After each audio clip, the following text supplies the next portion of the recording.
My son broke his bully's nose. I have done almost everything I could do regarding this situation. I've contacted the parents. I've contacted the school. The parents basically blew me off and told me that it was a situation of kids being kids. The school pretended to care, but didn't do anything in their power to actually stop it. I have asked my son plenty of times if he wanted to switch schools. It was always a no because he doesn't want to leave his friend. I can understand that considering he's had a rough go ever since he's started school. He's been diagnosed with both autism and ADHD, so it's really hard for him to make friends. The little prick has been doing this to him for years, but lately it has gotten much worse. He's been shoving my son in the hall's lunch line, causing him to fall many times, and calls him things like retard and slow. He used to pick him up by his backpack and toss him to the ground before he had a growth spurt, but now my boy is taller than most kids and is grade 5th still. He didn't know how to stick up for himself. My wife always encouraged killing them with kindness, but it never worked in his favor. I have told him repeatedly for the past year that he needs to stand up for himself and fight back.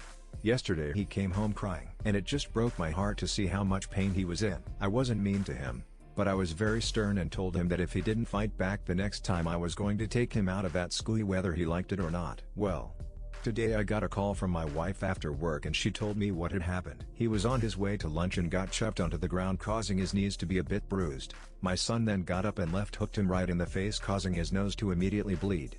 My son said that the boy started to cry and he even kind of felt bad. Heart of gold. His parents have contacted us. They're threatening to sue and told us that his nose had been broken. My wife is mad at me because I've been over the moon since. I don't condone violence, but in this situation something had to be. Who thinks otherwise hasn't seen the pain that little punk has caused for my son. If his parents didn't want it to come to this, then they should have taken it more seriously when I told them how much of a big asshole their kid is. I had my fair share of bullies as a kid and I never did anything about it. I'm glad that I'm raising a son that is much tougher than I was. I hope that this has taught him to never be afraid to stick up for himself. I'm a very proud dad today.